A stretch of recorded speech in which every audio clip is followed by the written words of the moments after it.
안녕하세요. 오늘 보내주신 이 당뇨병 관련 자료들 한번 깊이 파고들어 보겠습니다. 네, 반갑습니다.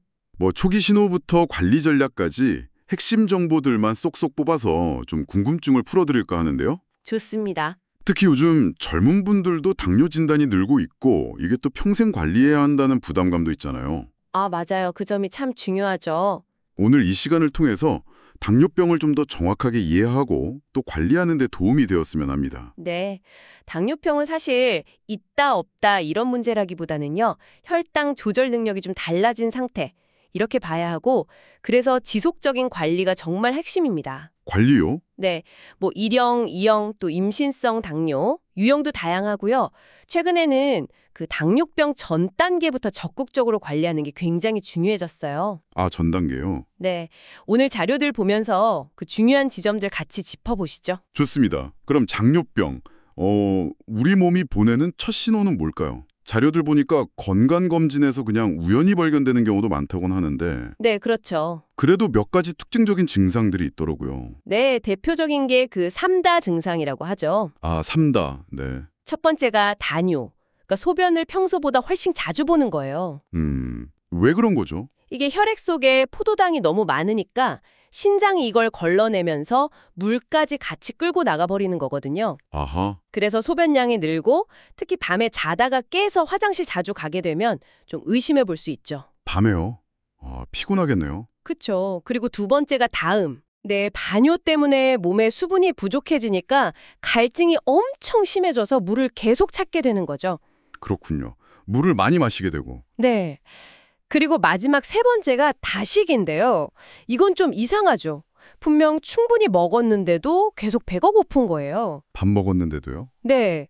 우리 몸 세포들이 포도당을 에너지원으로 제대로 못 써서 에너지가 부족하다고 느끼니까 자꾸 배고프다고 신호를 보내는 거죠. 아, 뭔가 에너지가 고갈된 느낌이겠네요. 맞습니다.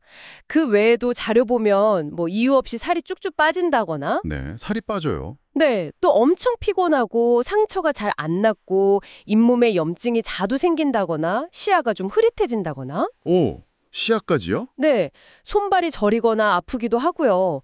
아, 그리고 목이나 겨드랑이 피부가 좀 거뭇거뭇하게 변하는 그런 증상도 신호일 수 있다고 해요. 정말 다양하네요. 네. 이 증상들이 결국에는 그 인슐린 작용에 문제가 생겨서 혈당이 높아지고 이게 온몸에 영향을 미치기 때문에 나타나는 현상들인데요. 근데 여기서 진짜 중요한 점은 특히 2형 당뇨병 같은 경우는 초기에 증상이 거의 없거나 아주 미미할 수 있다는 거예요. 아, 증상이 없을 수도 있다고요? 네. 그래서 증상만 기다리면 안 되고 정기적인 검진이 꼭 필요한 거죠. 아, 검진 정말 중요하군요. 혈당 수치 기준 같은 것도 있던데요? 네, 보통 정상 공복 혈당은 100 미만, 밥 먹고 2시간 뒤 혈당은 140 미만이거든요. 네. 당뇨병은 공복 혈당이 126 이상이거나 식후 2시간 혈당이 200 이상일 때 여러 기준 중 하나에 해당되면 진단될 수 있습니다. 그 당화혈색소라고 최근 2, 3개월 평균 혈당치 보는 것도 아주 중요하고요. 그렇군요. 증상이 없어도 안심할 수 없으니까 검진 꼭 받아봐야겠네요. 자, 그럼 일단 진단을 받았다면 관리는 어떻게 시작해야 할까요? 아, 당뇨병 관리는 사실 완치를 목표로 한다기보다는요, 혈당을 좀 안정적으로 잘 조절해서 무서운 합병증을 예방하는 것, 이게 현실적인 목표입니다. 합병증 예방. 네, 자료들에서도 공통적으로 강조하는 게 관리의 세 기둥인데요. 바로 식단, 운동, 그리고 필요할 때 약물요법, 이 세 가지입니다. 식단, 운동, 약물. 네, 특히 식단 관리가 정말 중요한데 기본 원칙은 그 혈당을 확 올리는 단순당이나 흰쌀밥, 빵, 면 같은 정제 탄수화물 섭취를 줄이는 거예요. 아, 달고 하얀 것들. 그렇죠. 대신에 식이섬유 많은 채소, 통곡물, 콩류, 그리고 좋은 단백질 위주로 좀 균형 잡힌 식사를 하는 게 중요하죠. 자료에 보니까 추천 음식, 주의 음식 이런 것도 있던데요. 녹색 잎채소나 베리류, 견과류, 등 푸른 생선 이런 건 좋고. 네, 맞아요. 오메가3도 풍부하고 좋죠. 네. 그리고 단음료나 가공식품, 짠 음식은 피하는 게 좋다고 하고요. 아, 현미밥도 좋긴 한데 양 조절은 필수라고 하더라고요. 그거 정말 중요한 포인트예요. 현미밥이 백미보다는 당연히 좋죠. 혈당을 천천히 올리니까요. 네. 근데 어쨌든 이것도 탄수화물이거든요. 그러니까 많이 먹으면 당연히 혈당이 오릅니다. 그래서 좋은 탄수화물이라도 적당량 먹는 게 핵심이에요. 아하, 양이 중요하군요. 식습관 관련해서 좀 실용적인 팁들도 있더라고요. 뭐 식사할 때 채소 먼저 먹고 단백질, 지방, 마지막에 밥 먹는 순서. 이게 도움이 된다고요? 아, 네. 그거 정말 효과 있어요. 채소를 먼저 먹으면 포만감도 주고 식이섬유가 혈당 상승을 완만하게 해주거든요. 오, 순서만 바꿔도요? 네. 그리고 식사 전에 식초 한두 스푼 물에 타서 마시는 것도 그 아세트산 성분이 좀 도움이 될 수 있다고 하고요. 식후에 바로 앉지 말고 한 10분이라도 가볍게 걷는 거 이것도 정말 좋습니다. 와, 생각보다 간단한 방법들이네요. 네, 이런 작은 습관들이 모여서 큰 차이를 만들 수 있습니다. 그럼 치료는 어떻게 들어가나요? 약을 먹거나 주사를 맞거나 하는. 치료는 유형에 따라 좀 다른데요. 1형 당뇨병은 몸에서 인슐린 자체가 거의 안 나오기 때문에 인슐린 주사가 필수적이에요. 아, 1형은 무조건 인슐린이군요. 네. 근데 우리나라에 훨씬 많은 2형 당뇨병은 좀 달라요. 일단 생활 습관 개선, 그러니까 식단 조절하고 운동하는 게 먼저고요. 네. 이걸로 혈당 조절이 잘 안 되면 그때 경구 혈당 강화제, 즉 먹는 약을 쓰기 시작하죠. 이 약들은 몸이 인슐린을 좀 더 잘 쓰게 돕거나 간에서 당 만드는 걸 줄여주는 역할을 해요. 아, 약 종류도 다양하겠네요. 네, 그런데 약으로도 부족하면 인슐린 주사를 같이 쓰기도 하고요. 물론 어떤 유형이든 식사, 운동 요법은 기본으로 계속 가져가야 하고요. 그렇군요. 근데 인슐린 주사 맞는 거에 대해서 좀 심리적으로 거부감 같은 것도 있다고 하던데요. 아, 맞아요. 그 부분도 간과할 수 없어요. 내가 이제 상태가 많이 나빠졌나? 이거 평생 맞아야 하는 거 아닌가 하는 부담감이나 주사 자체에 대한 공포심 때문에 치료를 꺼리는 분들이 꽤 있거든요. 그럴 수 있겠네요. 네. 근데 이건 되게 자연스러운 감정일 수 있고, 그래서 의료진하고 충분히 이야기하면서 오해를 풀고 왜 필요한지 이해하는 과정이 정말 중요해요. 자료들에서도 이 점을 꼭 짚고 넘어가더라고요. 네.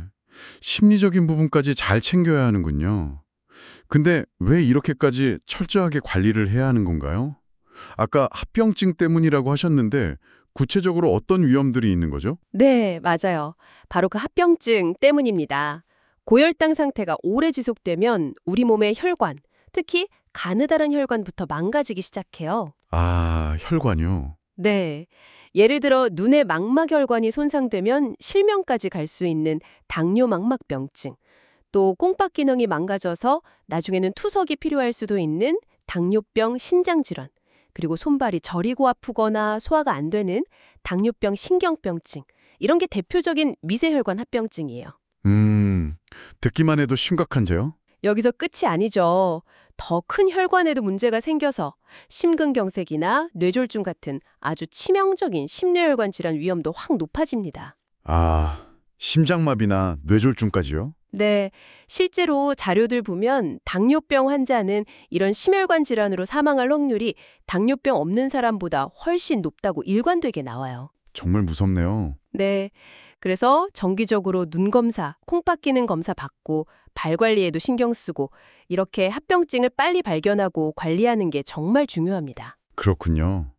오늘 이야기 쭉 들어보니까 당뇨병은 뭐랄까 초기 신호를 잘 알아채는 게 중요하고 또 정기검진으로 조기에 발견해서 관리하는 거 그리고 식단이랑 운동 이런 생활 습관 개선을 통해서 충분히 조절하면서 결국에는 그 무서운 합병증을 막는 게 핵심이다.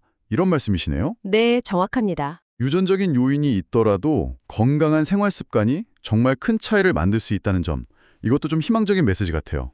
맞아요. 마지막으로 여러분께 한 가지 생각해 볼 거리를 좀 던져드리고 싶은데요. 네, 어떤 거죠? 우리가 보통 일반적인 관리 지침을 따르잖아요.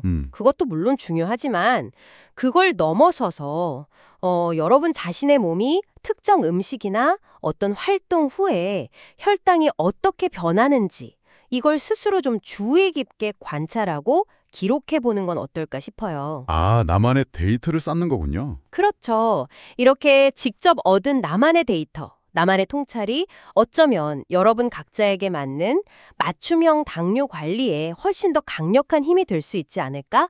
한번 생각해 보시면 좋겠습니다.